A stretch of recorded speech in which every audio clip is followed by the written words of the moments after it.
4-man mosh pit followed by a tomb. Oh no! Oh, a huge light bomb coming in on the Genji, and that's a 5-man light bomb. They're gonna follow up, and they're gonna get 1, 2, 3 kills. And it's gonna be everybody dying. Oh my God! When does this happen? Everybody's dead. G'day, and welcome to yet another Nexus Gaming Series cast. I am your host this evening for Linebus, and we have yet another Division C game. I've done a lot of these Division C games. It's the division I'm in, and just honestly good, like, fun. In general, you get pretty good plays, but also you still have the occasional hiccup where you're like, interesting choice, but we'll see which one of those it is today, because we have Chien, Chaud, Steame versus, I'm going to mess that one up, so CCS facing off against Protectors of Aiur. So CCS had banned out both Battlefield of Eternity and Sky Temple, while Protectors of Aiur banned out Braxis Holdout and Garden of Terror, and that leads us to Volskaya Industries. So without too much more, what I'm going to do is get the map rolling, which I actually loaded in advance, and just get it going. So I've completely clicked the wrong button. Of course I have. Let's try it again. So, on the left-hand side of CCS, we have Sneaky Turtle on the Kalphus. Oh gosh. Turdodidi on the Vala. Norseman is on the... Oh god, I can't remember what name it is. Diva. The Dwarf is on Diablo.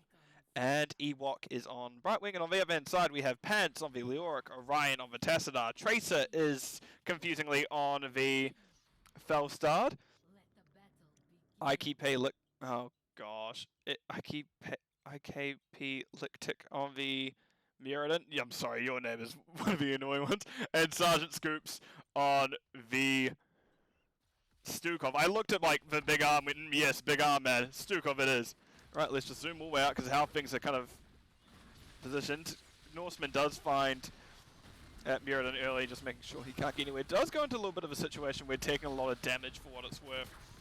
Meanwhile, we can see Leoric has already started laning. Diablo gets a nice flip and shove on Mirrodin. Mirrodin getting actually relatively low. Down to barely 70 health. And that will be a first kind of scuffle for the day as Eve would kind of run out. And there we get, now we're just going to get our general rotates as we're going to get some safe plays from the moment. Which, reasonable enough, if it's what we expect, just safe plays, going to play safe, we just rotate. We just see the Dwarf stunning the Sergeant Scoops as he's trying to get out, doesn't quite get out, spreads bomb to Orion in the process, but doesn't quite get too much more done with that. Meanwhile, Leoric and Norseman are actually double rotating and get that extra soak. Keep my camps are up. People usually start doing these camps pretty early on. I imagine we're going to see someone heading to either of these fortification camps. As I zoom all the way out in, which I was not meant to do, I meant to zoom all the way out. Yep, we can see both teams doing their camps. We're going to get a little bit slower from Orion just because it is just a Tassadar doing it there. Going to need a little bit of help. They're going to need a little bit of help soon, but yep, we can see he is healed up just in time. But we do get now some, again, rotations, and let's have a look at some talents. Gathering Storm from Felstad is the only stacking quest on the right-hand side. Oh, outside of Mirrodin, so hard to get Hammer build. It's so hard for him to complete that level, that baseline Stormbolt. I don't know how he'll do it. And then we have, on the other hand, on the side of CCS, we have Mana Shield from Kalphus, as well as Vala's... Oh, what is it called again? Creed of a Hunter, and, well, Diablo, as always, has his Soul Stone, which a bit easier to complete, just will inevitably happen as people die, minions die, etc., etc. We do see Vala and Brightwing have started the camp on the left-hand side. Maybe a little bit... Actually, yeah, it'll be a little bit early, just because it will crash. Unless they're smart enough to step off it? No. It will crash earlier, so it does give the time for Protectors of Aiur to clear it before the objective comes up. Otherwise, we will have Orion doing their siege camp, and we'll just be a little bit later as objectives going. However, we can see there's already a decent experience lead for the side of CCS. Chien, I don't know how to say it. Chien, Chaud, Steame. Like, this is why I'm calling him CCS. I'm just staring at the name blankly going, what is this? What does this mean? I am easily confused if that is not abundantly apparent.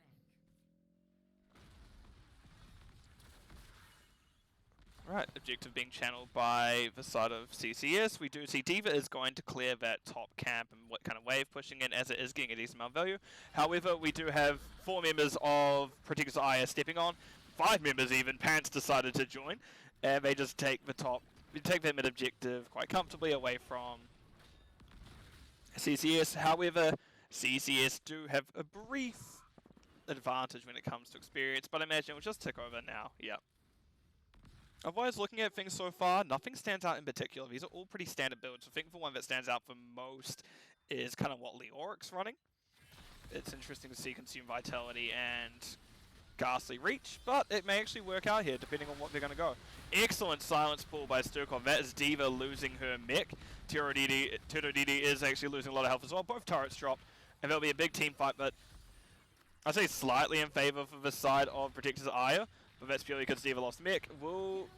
Norseman gets the leave, and actually we see Vala going down top, so that's a stack of that's a Gambit stack lost from Creed of a Hunter. So she now has 5% slower attack speed. And we do see now objective going over the side of CCS. And imagine Vala would actually want to be up to hit this thing a bit to get those stacks, but her death is a bit untimely. Well, this objective is going to get a decent amount of value before she can even start hitting it. So she's just missing those extra stacks that I think she'd be wanting right about now. What are we doing with this mech here? Oh, Kael'thas is stuck in an awkward situation. Wasn't actually scouted by the side of Protectors Aiur, so was able to jump out not too quick, not too long. Oh, Tracer is in trouble, does get hit by Dwarf, does get flipped, and that will be Vala taking him down. That damages so much from them. As we do see now, Muradin's going to make sure that the mech can get out. The mech's going to try to make sure Muradin can get out. And now we've got Sergeant Scoops and Orion stuck between a rock and a hard place. So Sergeant Scoops gets pushed into a wall. However, flip means they're no longer body blocks, able to get out. We do hear Vala using her Q, pushing her buttons. However, the rest of the side of Protectors Aiur will get out safely. All that was lost there was false start. So we have a slight experience advantage going over to CCS currently. It will still be pretty close in terms of when 10s hit, just because of how things kind of rotate out. We do see Pants getting a nice swipe. We don't see him really getting away with it, which is really the main reason Leoric is such a good bruiser, just because that Q does so much in wave, even without Neo Peasants. Because Neo Peasants was changed, where he does get some of that damage baseline, and Neo Peasants is really not as important or not as vital to take for him anymore. Alright, we do see Heroics have come through now for both teams, so let's have a look at it. We do have Apocalypse from Diablo. We do have... Ooh! Pyroblast Kael'thas. Micro Missiles D.Va. We see a jump from Muradin. We see D.Va. We see a fight maybe break out. Let's try to run through this as quick as we can. Blink Hill, Brightwing, Rain of Vengeance, Vala. We then see Avatar Muradin, Black Hole Tassadar, Falstone making up his mind, Massive Shove Stukov, and Entomb Leoric. So relatively standard across the board, probably... Yeah, pretty standard across the board. We're seeing that Black Hole a lot more than Archon as of late. It's just something that does happen a bit more and more. I think Stukov is the only one that really you can pick either or at this level. Dwarf is just kind of scouting the area. Tracer has been spotted, but they're in a relatively safe space. And it is Falstad. Falstad does have that role, and I guess if they absolutely need, they can snap pick Gust and use that. Gust being an amazing ult. I know it doesn't do damage, but as soon as you get Wind Tunnel, it's actually game-changing. That Kael'thas combo was a little bit off, however, Muradin was now in a bit of danger. Orion gets APOC comboed. We see the Silence Puddle under them trying to keep him alive. However, they will not. There's just a bit too much damage. Meanwhile, Tracer gets Pyroblasted. Tracer goes down to half, but did have that shield. That persisting extra shield from the roll increase at level 4. Now we see Dwarf gets hit by the hammer. Also note that Muradin did actually complete their baseline quest. Well done, Muradin. You got the hammer quest done. Nicely done. And we do see now just a little bit of damage coming out of Dwarf. Actually, a lot of Dwarf's health bar, because there's an auto attack Diablo suddenly down at half. A full Soulstone Diablo suddenly down at half. You have to do a decent amount of damage to do that, but unfortunately, I don't know how Protectors of Aiur are actually going to get through Dwarf's health bar. He has a lot of health. Same as D.Va. And, okay, we do see Gust has been picked up now. But yeah, as I was saying, Diablo is a very healthy character. Like, a very healthy character in terms of tankiness. And what, maybe Leoric will have an answer, maybe Falstad. It'll be a bit hard to say until they pick their talents at 13s and 16s respectively. We do see now that Pretty Aiur are taking their time. They're making sure they get the soak. They're making sure they can get those 13s before they want to engage. Meanwhile, the side of CCS are very much looking to want to fight. Okay, we have Mage Style build. Okay, we have things relatively standard. Shadow Walk probably is the most interesting one from Tassadar. Yeah, I don't know how... Really what needs to happen here is Protector's Aiur need to go for backline. They need to go for Terradidi, they need to go for Sneaky Turtle, and they need to go for Ewok. But meanwhile, the side of CCS is shoving hard, and you can see they just don't care. They're like, oh, everyone's bottom, cool. We just go. And they took a bit, both teams traded keeps, but then CCS took that next extra step and took half of the gate of Protector's Aiur. Tracer's now in danger, realizes such, just decides to fly out ever so slowly. Meanwhile, Brightwing has been left alone, and the team does know this. We do see Ewok is backing out now, as the side of Protector's Aiur step on point. And you zoom in a little bit. I'm going to close this. Oh, we have the root from Sergeant Scoop, so it should be interesting. Violet's taking a turret camp in the meantime. Norseman does fly in. We do see D.Va has bombs, so not the end of the world if she gets to low health. She can just pop that R and get out scot-free. Meanwhile, we do have the teams kind of posturing a bit. We don't have anyone committing yet, but we see Muradin is just going to throw out that slam, and we do see now a lot of damage going to come out of him. Norseman, however, is overextended. It is a D.Va at the end of the day. As I said, they have mech, so it's not the end of the world if they get caught out because they can at least drop it. Oh, Diablo barely misses the wall with that. We see Gust on Diablo. Diablo is taking a lot of damage. Phase Shift, however, will come out from Brightwing, meaning that Dwarf will get a little bit longer. Muradin, however, getting relatively low. We see that there's a Pyro Blast going on Tracer next to be Muradin, and then... Oh god, I can't remember his name, going down. And then we have Leoric to follow. This is a very good fight. And the Micro Missiles actually get the long-range kill onto the Tassadar, so what was looking like what could be a problematic fight for CCS was turned around, and Protector's Aiur actually was the ones who end up having problems. Tracer has to use that barrel roll to get out even further, but they will be safe now-ish, unless Dwarf decides to commit to it, which they're not. We see Tracer stepping back up, trying to ward them off, but now we have a... well, Protector, funnily enough, running down top lane to see what they can do. And I imagine Kalefist will get in? Yep. I was say Kalefist is the one who doesn't quite have the siege damage that the rest of them do, so it does drop in. We do see Mech has been dropped now, right in front of what is Kalefist is abandoned in the Protector, just left in that gunner seat, doing what they can. We see the Dwarf is now getting in, gets one last punch to it, and now we have a good old brawl coming out. But meanwhile, we see Pants going back onto the back line, maybe going, okay, maybe what if we just walk past the objective, get the puncher. Doesn't quite hit Entomb, and that means now that Sergeant Scoops doesn't have their silence tool either, so this is now what could be a game-ending fight, as we did have Leoric go down first. Gust means that there's a disengage, well, a forced disengage onto the side of CCS, and that will just keep them from snowballing to that victory. We do see that Falstar does step a little bit too far, does get hit by combo, and that will be them going down. Just stepped up a little bit too far, flew a bit close to the sun being a very lizard-shaped demon. Right, let's have a look at stats actually real quick. We can see that Vala is actually kind of shredding things currently. She's doing a lot of hero damage compared to the other team. She is the most by 6k currently. But saying that, D.Va is doing her best to do its siege damage. Leoric's trying to keep up, but with the talent advantage and the kind of building push that we've had so far, that's why D.Va is a bit ahead of Leoric. As well as if we look at XP totals, we see that she is slightly ahead as well. Not to mean that this still can't go either way. Both teams have 16s now, so I'm going to throw it back over to Talents. And we can see that we're getting relatively standard builds across the board. We're having Wraith build Leoric, Spooky Ghost Man himself. Sorry, let me just quickly mute myself. Yep, Wraith build Leoric, we see W build Tass, like everything is making sense across the board for everyone. And we do see now that Protector's Aiur have stepped in, they know that someone is not with the rest of the team, so they can just take this heal camp. In which they do, they take it relatively easily, they just kind of walk in, force everyone off, and impose their will on them. But I think that's because CCS are really not wanting to lose someone now that they're in this position, be like, okay, we're closest to 20s, the next objective is going to be up soon. We don't need to make any unnecessary fights until we get there, and once we get there, I need to work my camera work while I'm just talking, and once we get there, we can just kind of impose our 20s onto the enemy team. We can step into Protector's Aiur, and we can get those kills that we so need, just because 20s is such a large power spike for every hero, as everyone knows it is, for the Storm talents. But what is happening here? Let's have a look. Oh, never mind. Are we going to have a fight after what I've been saying?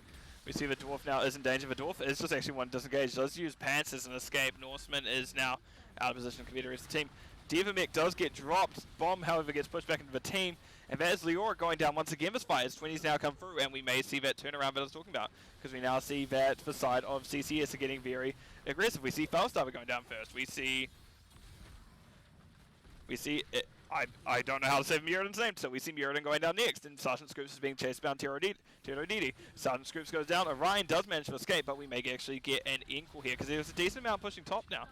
And we can see Diva at least rotating up. We see Dwarf did use Hellgate to get on top of Orion, I believe that's what was picked up. Yeah, that's what was picked up. Norseman, however, goes around just to hit Orion, and we do see that they're going to go down. And Leoric actually respawns right next to the Dwarf. The Dwarf is going to do their best to make sure they aren't going to die against Pants. But we do see now an Encore has happened against half the team. And the other half decide, you know what? Leoric needs to die again. Nope, Dwarf considered going to the objective. Pants is trying their best to kill someone. They managed to take out Brightwing just before the timer. They go down just before the core goes down. But that will be the first game going over to CCS. Nicely done, guys. Nicely done. Right, let's have a look at our game summary screen real quick. Yeah, I'm getting pings all over places. Oh, that's why. Right, so we have... Diva actually did a lot of soak that game. Diva was very much a reason that there was that lead and was able to kind of solidify it. I do like that Leo... In saying that, despite Leoric having less soak, I did like that they were as ready to come into team fights as they were. You can see they stepped up quite often compared to the side of CCS in the early to mid game. Just in the late game, there was just a little bit too much behind. If you have your offlaner coming up, you really need them to get those kills to kind of get that momentum going into the later game, especially on maps such as this. Right, let's have a look at stats. I realize I'm sorry making mouth noise. It's just apparently my mouth has decided to be really dry all of a sudden and then hypersalivate in the process. But looking at stats, we do see everything's relatively standard across the board. The only things to pick out in particular is Brightwing actually went Greater Polymorph instead of Hyper Shift at level 1. But I do like this talent. I don't pick it enough. Because when I go Brightwing, I'm like, I know how my teammates work. Dangerous. And you just kind of chase them to the ends of the earth. But right, what I'm going to do for now is I'm going to just quickly mute myself. Sorry, give me a moment as I'm just checking something. Right, it is indeed working properly. That is excellent. So what I'm going to do is let's throw it over to our map view screen. So we can see that the first map was indeed taken by CCS. Now let's quit for replay so I can get the next one set up. And where are we going to next, I wonder? Come on, game. Show me what we got. Tomb of the Spider Butts. Nice. I don't get to cast this one too often. Apparently some people just aren't really fans of it. Which honestly, understandable.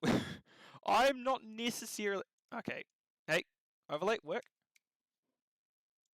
For some reason it's not wanting to show that the team won.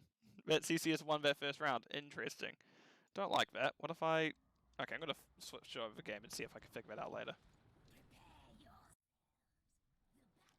Right, let's start with Protector's Aiur this time because they lost the last round. because we see Tracer on Tracer, funnily enough. I wondered if that was going to happen this game. We see Sergeant Scoops on the Aiur this time. Pants is on... Ooh. Goat Lady. We see Yrel being cracked out, not something you see too often. Or at least in this kind of division range. Orion is on Azmodan, and IKP Lictic on the Joanna. On the different side, we see the Dwarf sitting all the way up top on Mirrodin. We see Tyradidi on Sylvanas this time. Ewok on Lucio. Norseman is on Stitches, and Sneaky Turtle is on Calvis. I like Stitches. Stitches is a fun character. Stitches hook barely falls short. I once wrote a PowerPoint on why Stitches could be a good offlaner. My team did not like it, so my team just never viewed it actually in the end, which is really kind of sad, but hey, it is what it is sometimes. Now we see this here, a little bit of scuffle happening at the beginning. Wave clear advantage going over first to protect Aiur, and Tracer actually getting relatively low. Tracer's actually such a good hero on this map just because she does get to pester the enemy team quite a bit. She can pester on offlane the rotation I should say, relatively safely. My words today, jeez. But and meanwhile they can pressure the offlane, which we can actually see Norseman is in the offlane, so I want to see how that one goes. Enter Yrel, it may be a bit harder. Yrel is also a very tanky offlaner with a decent amount of damage, so it may be interesting to see what happens, but I believe in Norseman. Right, let's have a quick look at talents while there is a scuffle happening out. Things to note in terms of stacking. We have... Oh, Azmodan has his Globe Quest. We do know that. We do have actually that... Gluttony? Yes, Gluttony at level 1, that purple one. Meanwhile, we do have Kalphus Mana Shield, and those are really the only stacking talents as to note. Just because Mirrodin gets his baseline at level 10, Stitch is level 13, so they really are a team that just kind of... Once they hit their points, they're going to do pretty well. They're just going to hit those points first. And that's what I'm talking about. Tracer is just pestering those rotations. You can see the Dwarf kind of getting slowed down by them. They're missing out on some experience. Those experience globes, after 4 or 5 seconds, do get to only 25% of their value. And you can see that's what Tracer's kind of intention is, to make sure that CCS are not getting that full value while Protectors of Aiur can. And do it safely is probably the biggest thing to know. And now we see Joe also... Wow, they're really not wanting rotations. Because we can just see they are stepping onto that half of... That kind of half of the side. Wow, my words are family. They're stepping onto CCS's half of the map and just kind of making sure they can't rotate properly and miss that. So, Norseman was able to hand him, Pants not able to. Meanwhile, we do still see a fight coming out, Dwarf getting relatively low. They do get Pulse Bomb dropped on them. However, 30 armor after that jump means they will not go down. Also, hi Ektar, I hope you're doing well today. We've seen Pants is stepping on Norseman. Actually, the Dwarf getting relatively low. We do see Pants hitting them, however, they still will get out. Norseman tried to go for a peeling hook onto one of the enemy teams. However, wasn't actually able to do so. Meanwhile, we do see, oh, as I say, Sylvanas is pushing bottom. It wasn't quite found in time, or at all. And that means that is now a siege camp that will be pushing bottom. CCS have been doing pretty well in their camps this map. They've been pretty disciplined on it. The Dwarf is stepping up, wanting to interrupt them all. They do actually manage to get 3 interrupts of 1 W press. Nicely done. Right, Tracer's trying their best just to pester. We do see the Dwarf pushing back in. Joanna actually probably had the turn and just panicked a little bit and pushed their button. Meanwhile, we do see Pants is trying their best to get rid of these Sea Shines as we just see them go down now. Meanwhile, I'd say is Kalphus rotating? No, but we see both teams now have Handen. As we have Yrel having most of it for the side of Protector Aiur, but while on the other hand, CCS have it actually relatively spread out, mainly on Sylvanas, but all in all, they just still need more than one person to hand in. And meanwhile, actually, Pants got their hand in. Pants is actually fine. I don't know why I looked down. I can see it right here. This is why I pulled the screen up. We can see Stitch's hand in theirs, and now, actually both teams, only 3 gems apart, which isn't that bad. And we can see the Dwarf is getting slapped a little bit. Piercing Light from Anduin, that's probably an important thing to note for level 4 in terms of this quest. Bomb on IKP, Joanna. The Dwarf stepping up does get the start, the interrupt from Sergeant Scoops. Sergeant Scoops now hitting them, however, the Dwarf will go down for their insolence. We see Ewok picking up the gems. Lucio one of the better ones at doing that. They can just skate in, wall right out, be like, yeah, no worries about it, man, I'm chill. Meanwhile, we do see Pants is on getting hit by Norseman quite heavily, and we do see him jump out. Actually tries to predict the hook, but predicts wrongly and goes straight into it. However, that will be Web Weavers now over the side of Protectors of Aiur. Norseman is getting body blocked to high hell, and they will be going down next. That is unfortunate timing, and they're now actually Protectors of Aiur getting these staggers in. They're doing pretty well with making sure that there is not quite someone up on the board with these last 2 kills. Is it on purpose?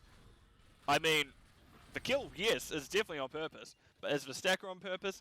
A bit less likely, I'd say. I'd hazard a guess. And now we can see the 4-man of Protectors of Aiur just pushing down mid.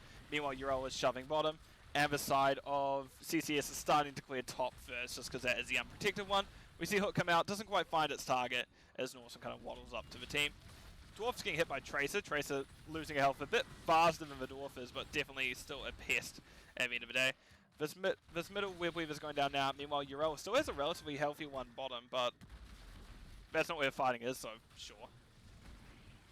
See Dunk coming out. We see Wolves coming down, and we do see Uro does manage to take bottom. Nicely done, as Norseman only just rotates down for that now. Ewok skates around. Pants ready to jump in. Hit jumps on the Dwarf. The Dwarf misses a hammer. We're just getting a lot of trading of abilities.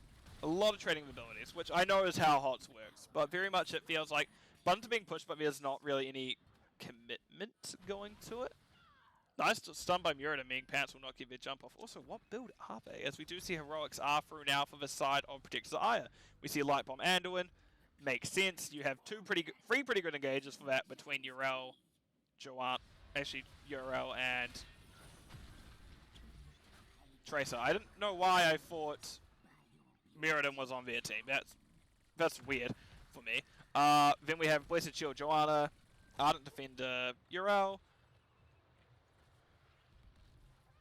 Quantum Spike on Tracer, so that's 7% damage. Meanwhile, we have Big Dunk that Tide of Sin by Azmodan. We see Tracers getting Pyroblasted. I imagine they have recall? No, they're just going to take it. They know they can take it. And we do actually have the Web Weavers of CCS stepping up now, because we do see they have Avatar, they have Pyroblast, they have Gorge on Stitches, they have High Five Lucio, and they have Wailing Arrow on Sylvanas. And Pants is actually taking a lot of damage. The Dwarf stepping up. They want to try and get what they can. We do see that Tracer does blink out away from the hook. Stitches is now trying to interrupt the rotations. See, now we're just getting that aggression once again. Pants jumps on. We do see the hammer miss. And actually, Azmodan completes Gluttony in that time, because everyone's stacking. He gets stacked that little bit quicker. Right now they go to clear the bottom one. Meanwhile, CCS go, actually, let's just shove top, see if we can open up the gate at least. Because I imagine they do have Black Arrows up. There's Black Arrows. But both teams have Turnin.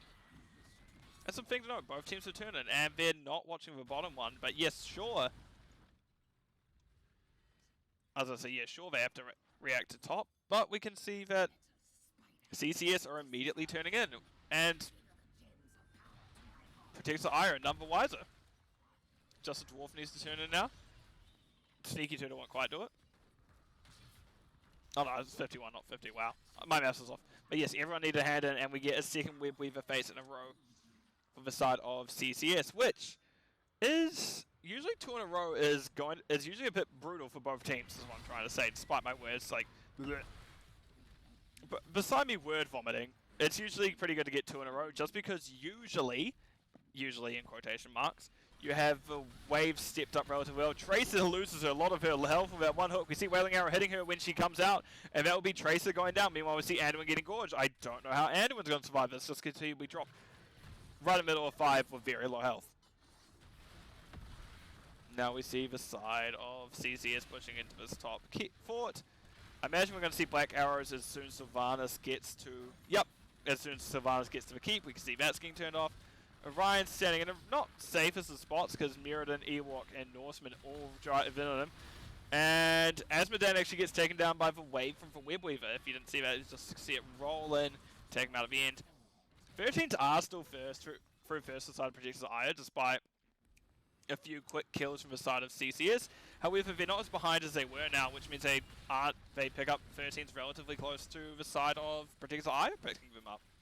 Hook doesn't quite find its target. We do see the Web Weaver going down now. Meanwhile, Aiur is just left to clear mid and bottom. Right. We do see Norseman is clearing that mid wave. We see that Protector Aiur have hand in, while CCS do not. They're still going to hand in their gems that they can just for safety reasons. Aiur doesn't quite agree with them doing that, but will take a decent amount of damage for it, despite not being in there for too long. But I suppose a Sylvanas will always do a lot of damage, especially if she is that % damage build at level 1, such as she is. Kalphus is pinged, he's currently clearing a wave. Come on, Kalphus, get the globes. Get your mana shield. Yeah. Oh, you missed one. Ah, no. Disaster is, disaster, as one of my teammates would say. But, right. We're going to get a lot of posturing again, as both teams really want to turn in. Pants does jump over wall away from the dwarf. I don't think they realised they were there, but somehow managed to make right play. IKP is going to try hand in now. Will Joanna get the hand in? Yes, they do, with a very timely route by Sergeant Scoops. Well done. Right, so Red Web Weaver phase once again. We did actually have a very good push from him from first time. I wonder if we're going to have as first and second. Trace is actually taking a lot of damage in process. Does try to get Norseman down that. Quantum Spike doing so much damage, but just won't quite be enough to take down the Stitches. Just as Stitches has such a high baseline value in terms of health that they're not going to get through the primary bit. We see Gorge going out onto Joe, however Light Bomb still goes off despite Joe being in the stomach. We see pull being used by Sergeant Scoops. However, Joe gets pulled in a second time in a row, and that'll be them going down this time, as we do now have a 4v5 or 5v4 in favor of CCS. We see Aiur using that Ardent Defender, getting a lot of their health back. Not quite all, but definitely a lot. And we do now see coming on to Orion. Stitches is... I feel like a lot with Stitch... Okay, I'll talk about that afterwards, since we see there is still a little bit of fight going on. Ewok actually skates into the Quantum Spike. That pulse mode doesn't quite go down. But, as I was about to say... What was I about to say? Oh no, what was I about to say? Also, hi Velk, I hope you're doing well today. Oh god, what was I about to say? Yeah, when Stitches hits 13s, or at least I find when I play Stitches as well as a few buddies of mine, as soon as 13 comes through, you just hit like every hook under the sun. You're like, oh, this is how this works. That's right. Grab, pull, get over here. As you just get everyone under the sun. You're like, oh, okay, that Tracer is going at 30 miles an hour, moving to the left under bot lane. I reckon I hook here, I get them, and suddenly you just a math genius as you find if you just find a Tracer out of nowhere. One of my still favorites is just managing to hit blind pull any heroes, and they just don't know how to deal with it. Trample picked up by Asmodan. I love the fat Genji build. And we do actually see Annihilation now has been completed by him as well. And we do have level... Oh, that's what I mean by that blind pull. Just blind pull. Suddenly you have a Anduin. Anduin doesn't drop Light Bomb themselves. Does get a decent... Actually, a Freeman's done out of it. Doing their best to keep alive. Tracer relatively low as well. Has to blink out. We do see Pants now being pulled in.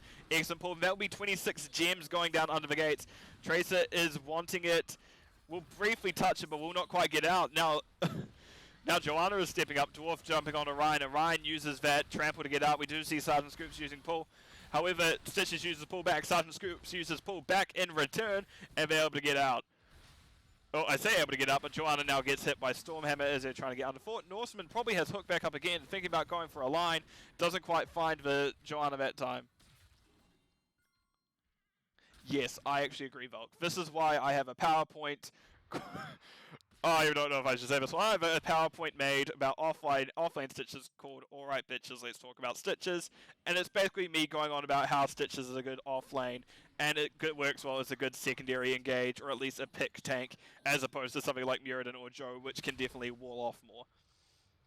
I will one day remake that PowerPoint to update it to what current Stitches... Well, the very current Stitches is and what I think offlane is. Which, actually, what is Stitches' build? Stitches is actually kind of that generic. That very generic tank build. We see Tracer as the one picked. Norseman actually has Gorge up first, so she won't just be able to recall out. However, we do see Muradin was a bit off time with his Bolt of the Storm, and they are able to get out. We do see a decent dunk from Asmodan. As is actually, I should have mentioned this, but we have now the third blue Web Weaver phase as it's going down pretty slowly. Whereas this one actually it's getting whittled down pretty quickly. And the others, because of how the waves were due to that last Web Weaver phase, are going to take a while to collapse in. I imagine we're going to see Protectors of Aiur step up top and deal with top one being rotate bottom. And then we actually see Orion as one hooked in. They have Southern Scoops pulls once again. Joanna actually has 41 gems. I think they may have been more important one. Trace is actually in an awkward situation where Pyroblast is chasing him. They have a shield, however, from Blinker. I can't remember what it's called. IKP just gives up. Mirrodin goes down, drops 41. Not Mirrodin, Joanna goes down, drops 41 gems. They're only able to pick up 20 of them. The other 20 barely grabbed by Tracer's. Tracer recalls out, grabs him at the last moment, and is able to live. Meanwhile, Norseman goes for yet another hook. Isn't able to quite find the side of Protectors of Aiur, but we do hear bottom going down while the side of Protectors of Aiur try their best to hold on to this top. Sneaky Turtle gets chunked there as well. Again, it is now a fully stacked. Of course they have Joanna, because they have Joanna Asmodan combo. You just bring everyone in, hug them close, give everyone a good hug, and then Asmodan goes, you know what, hell, heck you, and just dunk straight on top of everyone who has to hug Joanna. Which, yeah, as you're doing rotations, double rotations, with that kind of combo between the two is usually enough to clear a wave with a little bit of stragglers on the end, which you can quickly clean up to get the Asmodan further stacked. But while I'm talking, we do have a boss coming out from the sides of CCS, as the side of Protectors of Aiur nowhere near able to challenge it. But they do at least have hand in, and we do see they are finally wanting to get these very large amount of gems off their heads. We see Tracer turns in 23, and Orion is going to have the last 30 that are needed to get the objective over to them. I think they may just leave boss and push with objective is what it looks like. No, Pants is at least halving. Orion is... Oh no, Pants changed his mind. Orion definitely halves. And we're going to have a kind of boss clear now. So it won't be the most effective Web Weaver wave, but it will at least get a lot of pressure off him from that boss and will help counter push lanes during this boss clear. Meanwhile, we see Black Arrows come out, and that is going to be Protectors of Aiur just burning. CCS, sorry, burning for that building. Black Arrows wore off, however, so they decided not to stay in for too long. Right, let's see what will happen coming up. We do see that wave was cleared pretty quick. This is now only at half, so it's going down relatively quickly as well.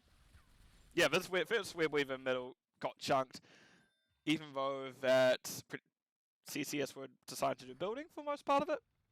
Either way, they got a lot of value mid, despite it not quite being the value. They're not the full value, but at least have that. We can run up, quickly sneeze on that if need, and run away. 20s are now picked up side of Protectors of Aiur, as I'm going to open this up, despite their fight being about to go out by the looks of it. Root coming out onto Mirrodin. Mirrodin actually getting high five by Lucio. Does pop Iron Skin. Not Iron Skin. Avatar and jumps out immediately. We blind him by the light used by Joanna. Other talents to mention, we do see Inner Fire from Anduin. We see the unstopped Seraphim by Urel, but let's stop talking about that, as there is actually quite a fight going out. We see Lightbomb coming out onto Joanna. Joanna not in quite a position to do anything about it, however. I think I heard Pulse Bomb being used. No, I did not, but Tracer does get Pyroblast. In fact, Pants manages to finish off that fort. They're going to try their best to get out. Hit Mirrodin away as they're going to keep backpedaling. But we do now see Heroics are through, Storm Talents are through for CCS as well. And that is also its own problem. Meanwhile, Stitch isn't actually with it, but I imagine we're going to find a fish right here. As Orion is gorged. Yep, just I imagine. We do see High Five coming out. And Speed Boost, Orion now in danger. Does get pulled by Anduin. We do see Blinded by the Light as well as the Trample used to get Ryan fully out. So a lot of resources used to protect Ryan. Tracer now in danger. Gets High Five by the Lucio Ewok, but will not go down. Right, other things to note now that we're finally calmed down a little bit from fight. We do see Total Recall from Tracer. Pride from Asmodan, my personal favorite talent name, because everyone loves a good little bit of pride. And that we have, on the other hand, we have Rewind Mirrodin, Flamethrower Kael'thas, Master Hooker from, I don't know how I forget that. It's one of my favorite talent names, this talent. I just love Master Hooker and just seeing this beautiful lad, whereas Stitch is, this beautiful lad being the Master Hooker he is. Look at him. Otherwise, we also have Mixing Fire from Lucio, as well as Bolt of the Storm from Sylvanas. But yes, we do now have the side of Protectors of Aiur stepping up into the side of CCS, as they don't actually want them to get the next hand in, as again it'll be another web we face, but in all honesty now may not be the worst time just because of how pressed up at least bottom wave is and how pressed up they can get the other two in just a few moments. But they do actually manage to muscle CCS off. We do hear Hook. I heard Hook coming out as I looked away for a brief moment because I forgot the names of the teams, but there will not be quite anything going down. So we're in a dangerous place for CCS. Well, both teams really. Both teams are in that one fight territory where something goes wrong. That may be the game. However, CCS have Handon, so they have that kind of looming over Protectors of Aiur. While Protectors of Aiur, Norseman had the right angle. He just didn't have the length, as he was just a bit too far away from Orion for it to properly find the hook there, and for the big boy himself to go down. Right, let's close this talent page now. Is Val waiting to they're waiting to cap this just in case they want to stop turning. You can't stop turning. We see Ewok turning in top, and that will be the objective. And now they'll realize that this camp is still up. Someone's probably there. And we see Sergeant Scoops. Yeah, there we go. Sergeant Scoop steps on it, and that'll be camp to kind of counteract a lot of this mid push, because the mid push is going to be the problem currently. Because the other Web Weavers, well, this Web Weaver is spawning all the way at the core, essentially. And this one's still 2/3 down the lane of bot lane, the longest one on this map. So we're going to get a fight mid with that Bruiser, with A, the Bruiser camp, and B, the Web Weaver assisting both. But that Bruiser camp went down quick. See Pants gets a nice double hammer off. Actually, that is Stitches getting relatively low, relatively quick. We see Absorb coming out, hooked into the Pyroblast, which means they're going to give it a little bit extra healing. Jumps onto the Dwarf. The Dwarf now in danger. Lucio, nice boop, which means that they won't find the Q with a hammer, and actually Joanna doesn't find the shield at the end of that fight. So that will be a rather large fight. A lot of buttons pushed, but everyone manages to hold on. Very good play by both healers and the front line respectively.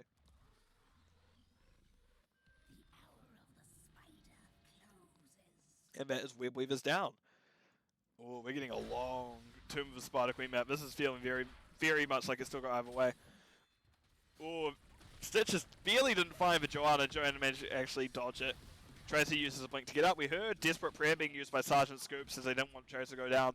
So that is a longer cooldown, but it will be back in 20 seconds, I believe. Or is it 30? 35. Both were wrong. Nice. Right, we do hear Haunting Wave coming out. We're getting Buns Push. Sneaky Turtle doesn't want to die with their gems, so they're handing them in. Oh, we're getting... It's such a close... Again, this can just end at any moment. I'm just watching these teams, just like holding my breath a little bit going, is that going to be it? No, not yet. Boss is back up. CCS is turning in. Protects Aiur doing bottom camp, and we do have them clearing. Norseman scouting boss. Actually, Norseman is starting boss, so I imagine we are going to get a good old fight on boss pit. My favorite type of fight. My favorite place to feed. But personally, I love dying on boss pit. Personal favorite. We see Norseman's getting a bit buoyed by the wave, but the tornado. But no, they're back out. Dwarf does get jumped on by Pants, but jumps out in return. There is going to be no proper Goomba stomping today. Ewok gets chonked. We see Tracer doing their Beyblade, trying to get their extra bit of damage out with bullet spray. Not going to quite find anything, but still, I was going to say, building up Pulse Bomb. No, they already have that Pulse Bomb available. Dwarf is now in position, does use Jump, however, Jump did not come out. Rewind was used. Jump was eaten by the... Joanna was pulled away. We do see the Giant step back up now. They don't quite have a move speed to get back on top of him, because I imagined they'd be looking for a Blessed Shield. However, with the Stitches pull, they were out of position to get that shield off. And actually, we do see Protectors of Aiur doing the boss. Now, I wonder if they'll pull out like the other team did, or whether they'll just go all in on this boss. And it currently appears that they're thinking about all in. Nope, they back out. Very wise. But meanwhile, they can keep CCS here, as it is pressure on their core. We see Tracer once again being hit by that pulse spot, or that Pyroblast. Muradin jumping in again. This Muradin is not doing too hot this game. Blinded by the light use. We see Pants dropping on Dwarf. Dwarf getting pushed back into their team. And they'll actually be Dwarf needing to pop Avatar. However, it's a bit too much damage. Actually, no, it went down to 40. Yep, Tracer finds a kill with that bullet spray. Tracer is such a good chase down hero. Turodidi goes down, actually gets relatively low. However, CV Stitch is going to next. Savannah soon to follow. Lucio completes her quest, well done, but they'll be found soon after by the Tracer. Late game Tracer is such a monster, and there'll be a full 5-man kill for the side of protects the Aiur, and that will likely be the game. Well, actually, yeah, the second map going over to protect the Aiur. So while the first one was CCS, Chien, Chaud, Steame, this one goes over to protect the Aiur, as we do have Core quickly dropping, and that will be the second game of series to POA. Right, let's have a look at the game summary screen. As I really need to figure out how to move this chat. I'm like, one day I'll figure it out. I don't know. But apparently we're looking at talents first. Everything relatively standard display. There's really nothing I can like put my thumb on going, this is weird. Just because the heroes I don't play, I don't know. The heroes I do play, I'm like, yeah, that makes sense. Yeah. So yeah, everything kind of relatively standard this game. On the other hand, when looking at stats, we can see Azmodan did get stacked early enough, so they did start doing a lot of damage by their end game. 40k, almost 50k above the next person, Calvis next after that. And Tracer just getting those extra free kills at the end just kind of sealed the deal. That's why Tracer's good with things such as Azmodan or anything that can do such large amounts of damage quickly, just because you do have that cleanup crew to blink around and take them out. Otherwise, Lucio did do more healing than Anduin, but inversely, there's more damage coming in from the side of CCS, so it's a little bit more there. But Azmodan also did a large amount of a soak, because they did get those final hits, so they're double soaking almost 30k, meanwhile Sylvanas was at 20. Even though they were very close in siege, but Sylvanas better building damage, Azmodan clears waves like no tomorrow. So, what is going to be our map 3? Is it going to be Infernal Shrines? Because I swear every series has Infernal Shrines. Let's find out together. As I actually need to quit this game that I'm in, this free play that I'm in. Let's just back it out. It takes its time, because it likes doing so. Sorry, give me a moment, as I'm just going to mute myself while I call.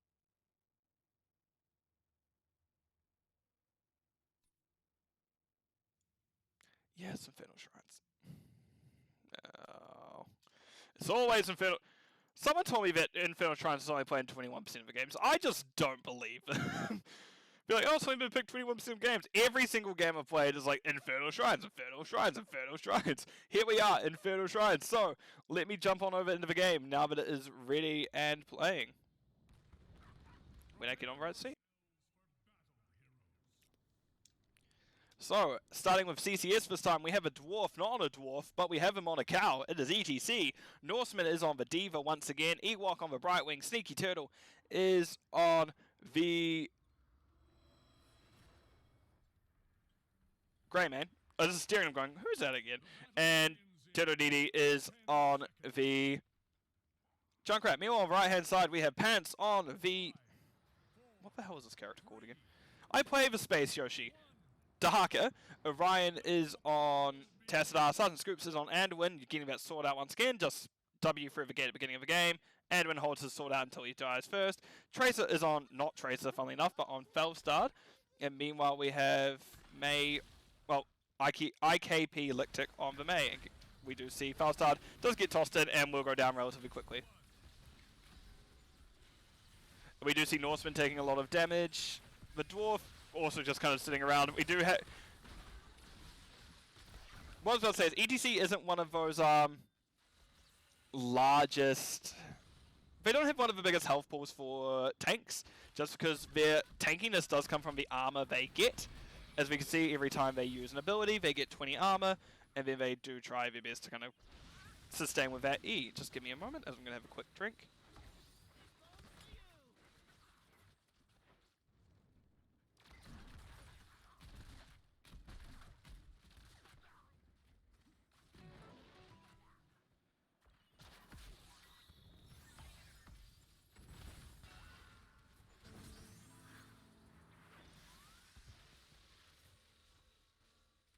I said quick drink, it turned out to be a few big gulps.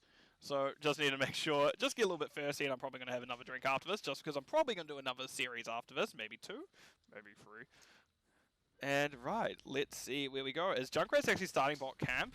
Junkrat's actually one of these great camp clearers where they can just, if they play it right, they can pull everything together and do it. They haven't quite done it, like, just take like 2 more steps over. Just take 2 more steps to the left. But no, Sneaky Turtle comes down and helps the pew pew, Junkrat, throw mines at people, put down bear traps, because apparently that's good for a human to walk into, or an orc to walk into, or a griffin to fly into. I don't know how flying characters get hit by them, but it works, apparently. We see Tracer is thrown in, however, does have barrel roll to get out, and we do see level 4s coming through from both sides relatively same time, but CCS are a bit ahead currently. And for the first time with this game, let's have a look at talents. Right, so what do we see? In terms of stacking, there is actually a lot of stacking from Projectile Aiur. They have Auto Attack Tassadar, they have Enhanced Agility Dahaka, they have Gathering Storm Falstad, which isn't quite as far through as Falstad would probably like right about now, but Norseman, however, speaking about not quite in a position they like, does need to drop Nuke ahead of Objective. IKP does need to drop the Ice Block, actually has 40 armor from it from that level 4, so it means they won't take as much damage as they will, and they won't even crack the Ice Block, so to speak. Right, and also Anduin went the level 4 Piercing Light again. On this Objective, pretty good. The extra spell power does a decent amount, but it's still interesting to see, because, again, a lot before the season you saw, like, W build being run, but now you're seeing a lot of even-handed blessings into Piercing Light. I actually really enjoyed even-handed blessings when it's still a 16. It felt so good at 16, but it still feels really good at 1. And IKP was found by the trap, does try to walk it into one of the minions. Dwarf gets thrown back into Blizzard, getting a little bit of stun of him. However, we do see Falstad's going. Actually, thing to note, I only just noticed, it's block party from the Dwarf, which maybe not the best, because Orion on that Tassadar can actually rip through it pretty quickly. As you can see, it was barely there for a moment, disappeared immediately, disappeared again. We do see now Sneaky Turtle has gone in, IKP in a little bit of danger. Dwarf having to step back in just so they don't get hit by the stun, but do take a lot of health, or a lot of damage to them in that process. Level 7s are now through for the side of CCS. Dahaka's trying to catch up, trying to get them back in it as well, in terms of soak, but we do at least have more to Punisher going over to the side of Protectors of Aiur. I always say the wrong team when it comes to it sometimes, like, yes, and like, no. So part of me goes, it's pushing into Protectors of Aiur, but the other part of me goes, wait, no, pushing into CCS, the other part of me goes, it's gotten by Protectors of Aiur, so I'm like, it's pushing by, gotten by this. Nice pull by Sergeant Scoops, Orion getting pulled out of danger. Sergeant Scoops doing a lot of in these last 2 games on that, and when Anduin is just honestly doing their best to kind of pull everyone out of danger. First it worked well into the stitches, and now it's helping teammates in the wrong position. And so that's why I like to call Anduin's trait the trust issues button, because like, bud, you probably shouldn't be there, can it get back to safety? It's the trust issues button. And if you say it's anything else, you're wrong. And that is my humble line bus opinion. As we do see Sergeant Scoops takes back. Well, the team of Protectors of Aiur takes camp and does step back out. Tracer has really not gone, Orion, your Anduin doesn't have his trust buttons issue up. This is why there's this guy called the trust buttons issue. Trust issues button. Because you're like, get him out. Trait, please. We do see Norseman going in to hit Tracer just a little bit with their mech. However, it won't do too much. All the while, Dahaka's been so consistent. Now we actually have a slight experience lead going over to the side of Protectors of Aiur. We do see Sneaky Turtle is doing a spot camp. It is now out of mana, so if the side, well, honestly, it's Grey Man, it's not as important. So if the side of Protectors of Aiur does choose to step in, which they do, it's going to be pretty easy to muscle out the side of CCS. We can see just pulling up stats briefly, we can see Siege in D.Va's favor, but Dahaka is catching up. And they will catch up even more once they get that W more and more. The only thing about Enhanced Agility is you like using that with your W to interrupt rotations of the opposition laner. However, it's a bit harder to do when it's a D.Va and doesn't need to mount. But we can see level 10s are through now, so let's... I nearly screwed up wildly. Let's go over to the other screen, well this. It's the Avalanche May, we see Light Bomb Anduin, so a little bit of combo there already. Black Hole by Tassadar, a lot of a combo. Isolation to Haka, I imagine we're going to see Contagion at level 4, just level 20, just because this will mean Contagion hits a lot of people. And Falstad's holding again, last time they chose Gust, I'm interested to see what they pick this time. We may actually see a Hinterland. I know, wild. And there it is, there's Hinterlands. Then actually we see ETC has gone Mosh. They are now stuck in the middle of everything. Will not quite get to Mosh in time. They do go down first. Curse Bullet was used by Greymane there. Micro Missiles D.Va. Blink Heal Brightwing. And Riptire on Junkrat. So we do have a very much a... Both these teams want to fight, and they will fight on objective. It's going to be one of those matches where, yes, objective, go, our objective, not yours, ours. We were here first, our objective.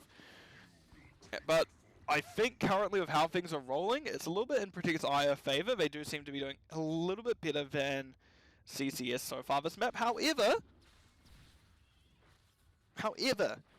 it's still pretty even. There's literally one structure in it. There's only one kill slightly over to Protector's Aiur. So it's not like a, oh, this is definitely this team's going to win. It's a, they look to be slightly in the lead, but it's way too early to say. Right, so next objective is up. It is an Arcane Punisher. Right, we see Mosh coming out. Is Mei in danger? Mei does get pulled out by the Anduin, immediately had queued up the trait as well. So we see Anduin pull, trait came out just because of how the engine works and just how damage or healing is queued. Abilities is queued and such. Pants gets a nice pull onto ETC. ETC pull not quite where he wants to be, but not the worst place. It wasn't really the follow-up to do too much to him. We do now see this side of Protector's Aiur is catching up with Chicken. Now we hear Curse Bullet coming out fighting the Mei. Mei getting relatively low, does have to back out for a little bit. Norseman, I imagine, is going to walk in, drop bomb, and walk out. Walked in, drop bomb, walk out, polymorph. We do actually see Mei needing block, drop ice block again. That's the second time we need to do that. But hit just for ETC with that, does slide out. ETC now under a tower. We see a nice double stun. Hinterland's fighting too. We see actually D.Va's mech is the first thing to go down. No one else has quite been found yet.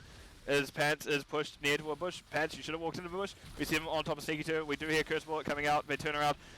Mei going onto the Brightwing, and that is, albeit the kitchen sink was thrown by both teams. Everything was used, and yet only a D.Va mech was lost, which it's already back. And if honestly you're either team, you're pretty impressed that, oh god, I didn't die considering how low I get. Speaking of not dying, Sudden Scoops is a bit too low.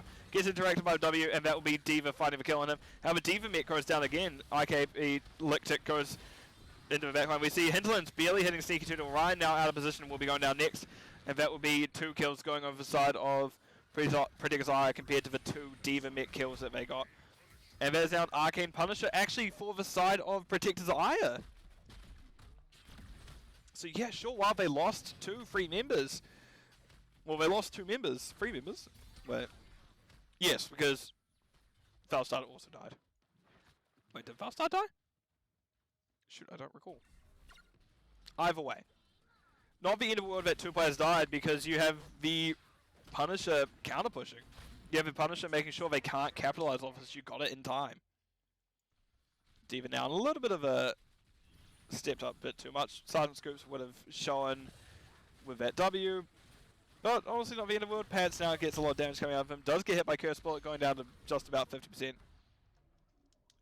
D.Va rotates to give that away. I was like, where's she off in such a hurry? But no, just rode down to get it. Just because like everyone else pulled out from down there. They were there before, but they've pulled out now.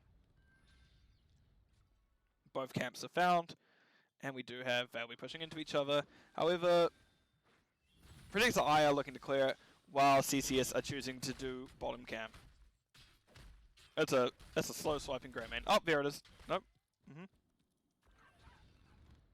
Right, Norseman is keeping an eye on things. As I'm going to zoom back in, as we see they're dropping D.Va Bomb. Going to clear a lot of the camp amber wave. As we can see, only one of the Impalers survived. Yep, we just Junkrat things, just throwing mines at people. Unfortunately, again, Tracer is one of those heroes you can't really interrupt. In terms of mount speed, they don't have a mount, but you do slow them down at least for 6 seconds because of their passive. Depending on build, actually. No, it'll be 3 seconds, I imagine, once that 16 is picked up. But they're only at 29 stacks of Gathering Storm, which you're probably a bit behind where you want to be if you are Felstar. But they are also playing pretty safe, as they've been punished a few times, let's say. They've been scorched by the ever-present CCS. Right. As we're getting just some quiet times, the 16s come through. Let's have a look. Diva's still doing a lot to soak. Dahaka's trying to keep up, but not quite doing so currently. Pretty close healing by both healers. I think I saw they're both around 30k. Yep, maybe 2k difference between them. Tanking, both Mei and ETC are taking a lot. However, Diva's taking most, but I guess ETC does have that armor to kind of slow down the damage they're taking. Meanwhile, hero damage, Junkrat's done the most.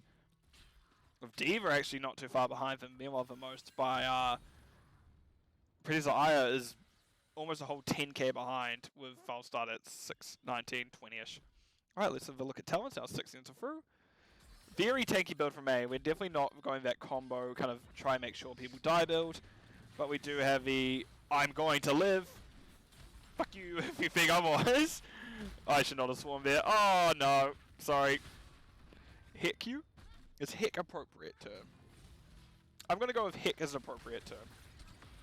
Mei tries to get the combo off onto the dwarf, but does actually get interrupted during it, and won't actually have a damage with him anyway, just because we can see... Oh, well, fast slides here actually, yes, they did have damage with him, but they also were missing Orion. We do have yet another objective, and this time it is the Frozen Punisher. This will do a lot. Frozen Punisher is typically one of the ones that you're a bit scared to see if you're either team. Maybe not if you're Sylvanas, just because you're like, I'd rather have one of the others, but Frozen Punisher still does a lot. Right, Tracer has flown up. Some weird senses, and we do see Dahaka just wasn't allowed to do anything. Dahaka is dead. We do see Riptide being used. Hits just Mei. Mei with that 9% extra healing. And it looks like that particular eye have gone, you know what? Not an us problem, we're going elsewhere. Do not decisively, not me. I'm leaving. Heck this. Not my problem. And we do see now Frozen Punisher is up for CCS, predicts Aiur. Not quite in position to defend it yet. Orion will take this camp. Junkrat does scout it, but unfortunately a little bit too late. Mei uses Ice Block to take a lot of those hits from the Punisher. I nearly caught a Protector. We do see Mei gets pushed back into the team by Turnodidi, but however will not find anything meaningful on her. It's just a little bit of interrupt by at the end of the day. However, Orion does need to get pulled out by Sergeant Scoops, because Orion got hit by the Punisher. That Punisher jumps every 15 seconds. Tracer now in danger. Did use roll, however, was interrupted by Sergeant Scoops' pull, which, all honesty, not ideal if you are Protects the Aiur. That was probably a pull you could have saved for a bit later. However, it's a guarantee your Falstad wasn't dead, so not the end of the world. As I'm just going to get up and readjust my blanket because it's not the warmest day here today, and I'm wrapped up in a blanket right now. You guys didn't need to know that, but you get to know that anyway. Line bus is cold. Blanket time. It's cheaper than heating. I have enough self-heat, whatever you want to call it. Self-heat. My body temperature is good enough as is. I don't need a heater. I'm aggressive old man. I'm like, no, not turning on the heat pump, not raising it. It's staying at the temperature it is. You do see now that Princess Aiur doing their best to clear this wave. Oh, I still don't know who this favors. It can go any way. We do see Dahaka is a little bit of danger. I don't imagine that they're going to go down here just because they do have an enhanced agility and get out as needed. Their fort is even right there. Imagine we're going to see a tongue. Nope. Interrupt by Diva. And Pants is already out by the time the rest of CCS get up there. We can see the Dwarf is considering going in, but decides not to. 20s will be through first for the side of CCS. That's the main thing to note here. Dependent on what can happen, Tracer is realizing we're in a spot and bother. Does actually roll. I don't think the Dwarf would have hit it. It just felt a bit short with their slide by the looks of it. Right. Meanwhile, Diva was pushing top. We did see Barrow coming up to Haka, which meant they were able to make sure that Diva didn't get too far away with it. But Storm Talents are now through for CCS first. We see ablative armor from the Diva. We see camp being pinged. It was Megos. I don't actually want to be here, as we see Curse Bullet being used, and we actually have Gilnay and Blunderbuss from Greymane. ETC's making up his mind. Fairy Protector from Brightwing. Bombs away. Cannonball from Junkrat. And on the other hand side, we see emergency cryo freeze. Flash freeze from Mei. Chastise at... Not chastise. Good roll from Tracer actually, as we do see the Hinterland's upgrade taken. Obviously we see Censure Anduin, that's the word. Force Barrier on Tassadar. We see Curse Bullet being used once again on Mei. And we, yeah, indeed we did see that Contagion by Dahaka, just as I imagined would be picked up. Oh wow, actually, Dahaka has been pushing top. I should mention that, that was a 5v4. Oh, hell yeah. Now I want some of that Ecto, I'm going to be honest. Shrine is being active, as I said before, we're going to get an Arcane Shrine. Meanwhile, we have a team playing both pretty safe until this objective. I imagine there's going to be a rather large fight that will probably, I say definitely, but every time I say definitely things go wrong, will probably mean that this objective goes to at least one team or the other. Yes, that's how this game always works, Linebus. Why the hell did you describe it like, oh yeah, that's a very insightful play? Yes! Whoever gets the kill has the advantage on objective. That's usually how it works, like 99% of the time. This one has been the example where, not always, where, sure, Felstar died at the end, but they were actually able to find, actually no, it was Orion who died at the end, but with their abilities that meant they were able to find the final bit of the puzzle. Meanwhile, we do see Mosh coming out, doing at least amount of damage, and actually, that is now both ETC and Diva under mech. We see Bolt of the Storm used by the Dwarf as they get out as soon as they can. Pants getting what damage they can out, however, it will be Pants in danger. Diva will go down first, both mech and pilot. Pants gets pulled, we see Sneaky Turtle now a little bit of danger. Forceful meant they had to go back around to the other way. Okay, I don't think that's ever going to happen, Ecto, I'm going to be honest. The game will probably just flip a coin and go, you lose. But yep, as I said, the side of CCS with their side to lose a person.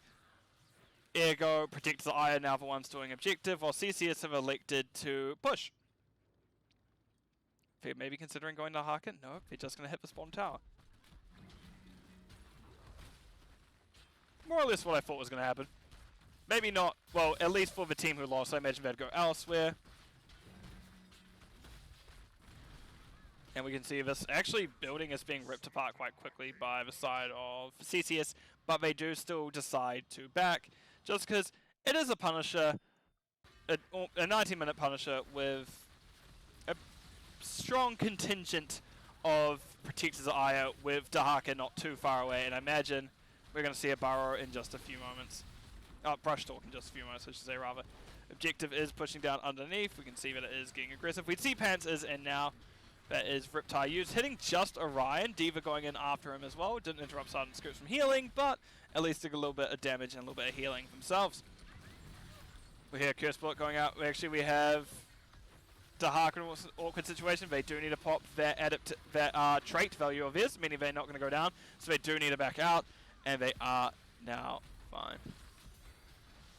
Huh, interesting. And we do see now a lot of damage coming out. Actually, IK Mei had to use Ice Block to absorb a little bit of damage. Pants doesn't quite find the tongue onto Sneaky Turtle despite having that tongue range upgrade.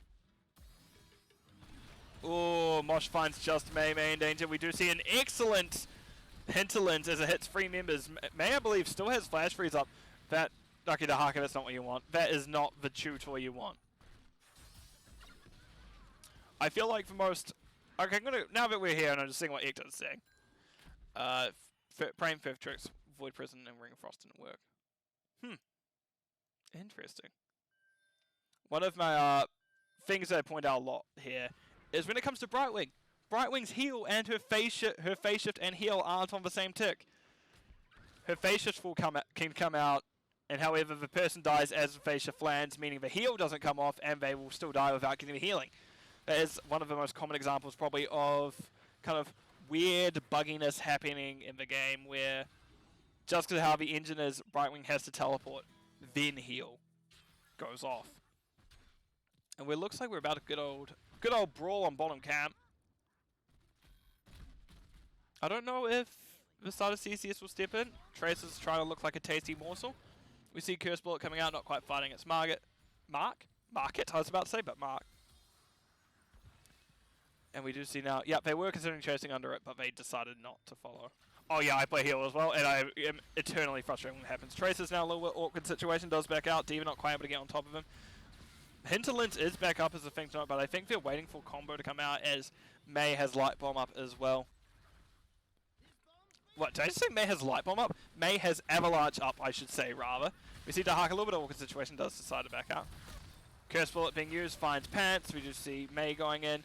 Does take a decent amount of damage. Vet it was doing a lot. As we see now, Riptide being used, hitting Orion, Dahaka, and Mei. As we see, Pants is actually taking a lot of damage now. It's stuck there in that eternal position. But we do see Dwarf trying to get their Mosh back as quick as possible. And speaking of which, it is back now. However, Mei is the one in danger. And someone's checking. It's not actually Encore. Actually, that is a Hinterlands hitting 3 members and finding one of them to, well, finding the kill on one of them. As we see Curse Bullet coming out, we do hear Mosh coming out.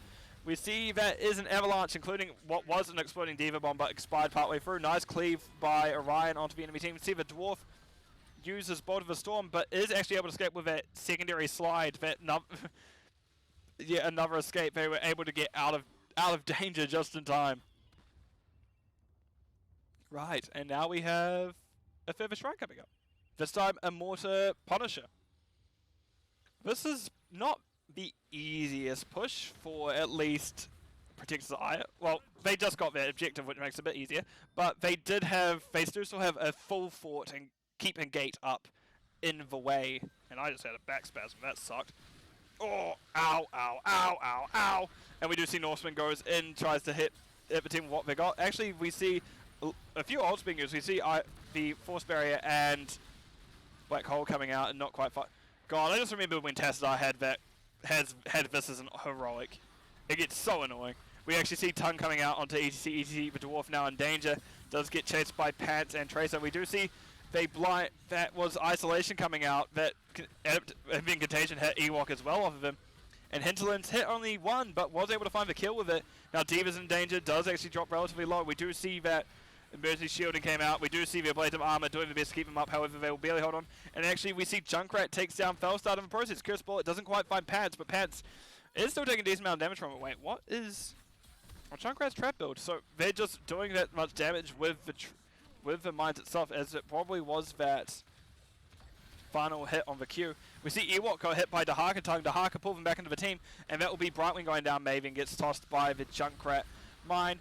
Norseman going to do their best to muscle back onto it. Sergeant Scoop's doing their best to stay up, but Norseman is looking a bit hungry to cash in their chips. We see Norseman is going out. Dahaka once again. Pants really likes hitting mech with their tongue. Like, for some reason, like, nuclear bomb tastes good. Which I hazard a guess to disagree. I feel like a nuclear blast of any matter is probably not a fun one, but we do see mech head come out. We do see then Chastise Cincher finds it, and then we see Diva is actually losing a lot of health. That's Diva mech going down. Norseman has to use roll and then push back to get out. Meanwhile, that sneaky turtle is getting so much damage out with Gilnean Blunderblast. Hunter's Blunderblast, actually, I think that's called. And we do see Punishers going out and getting his punches once again. Junkrat doing their best to be the nuisance that they can be, everyone's favourite. Punisher is slowly whittling down that mid-keep. And now we're getting it jump out again. Hit Sneaky Turtle. Diva wasn't quite found of it. Mei's Flash Freeze is actually triggered this time. It will be them going down. We do see Diva is pulled in the process. Light Bomb coming out, finding them. Norseman now running back out. And actually that is going to be a turn of... The Wheel of Fortune spins again as CCS was actually able to find the tank and is chasing down. Ooh, excellent hit by that upgraded Fellstart. I think it's called like something of the north, something of the mountain. And we actually see Slide coming out onto Dahaka, and that may be an end call by the side of CCS.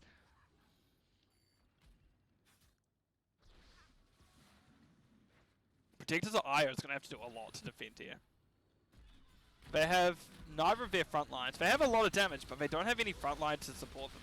As you see that the first is getting ripped apart. Sneaky Turtle does get phase shift upon. We see actually Tracer gets pulled out by Anduin. Now Orion is a better position, does use that Shadow Walk to try get out as far as possible, and are able to, funnily enough. And we do now see Mei is actually respawning in just a few seconds. I don't know if CCS have taken a little bit too long to chase down. As you do see, Orion is now in the back line. Junkrat Riptide comes out, Orion's dead. Sergeant Scoops tries their best. They only find May with the light bomb, and now the Dwarf now pushes them both into the enemy team. That is Sergeant Scoops getting relatively low. Actually Sergeant Scoops barely holds on. No, it's actually found by Junkrat. We see May trying to slide out in danger. Went down to just below 80 health, barely holding on. And there is still 5 members of CCS up. Curse Bullet finds its target, so does the rest of the team, and that will be Falstad following suit. And this looks like it will be game going over to the side of CCS, as GGs have been called. Norseman tries to get on top of it as they're trying to best to defend, however, CCS not losing in play there at the end. Goes down, GG's called by both sides, as that is the series going over to Chien, Chaud, Steame, or however it's actually said. I may be a bit dumb and not know. Alright, let's have a look at our game summary screen. And this. So, Diva, consistently along these last few games, Norseman has done a lot of soak. Norseman has done a lot of soak across these last few games. Yeah, sure, that second one maybe not as much, just because we did have double soaking. But consistently, they are doing their best to make sure their team's in an advantageous spot. And we can see, while, yes, it was still pretty close between Dahaka and Diva, 3k, roughly 3k difference in experience gained. Their siege was 70k ahead, which pretty impressive. And Junkrat was doing a lot as well on Junkrat. They were hitting those grenades left, right, and center, just doing well overall. In saying that, this was very much a map that, yeah, it did come down to one fight at the end. It came down to a very close fight at the end where CCS was able to just to find that May and then pick up one more on the way out, and that was them going, this is not going to end if we don't go now, let's go. And they were actually able to find the win in the end. So very good stuff by CCS. Predicts Aiur put up a very good fight. It was a very close fight, and in all honesty, this is a series that can go either way, and I hope they meet each other in playoffs, because this could be a tight game to watch. It would actually be a very good one to cast for whoever is able to do it next. So let's throw it on over to the map view screen, as I am obviously good at this. As we can see, it was in the end a 2-1 by CCS over Protects Aiur. They took Volskaya, but then Protects Aiur answered by taking Tomb of a Spider Queen off of him, and then they ended up with CCS fighting Infernal Shrines, not quite able to get the... So that means Protects Aiur not quite able to get reverse sweep, but it was a fun back and forth series either way. So what I'm going to do now is I will actually put myself on mute for a little bit longer this time, as I'm going to set up the next match. I don't know who I'm going to be casting yet. I'll figure that out in just a few moments. Maybe not a Div C. I may actually venture out Div C and not do one for once. However, I will go on break. I'm going to put on some music, cut it on over to my I will return soon screen, or whatever it says. Thank you for watching screen. But I'll be back as soon as I can. So see you all in a few moments.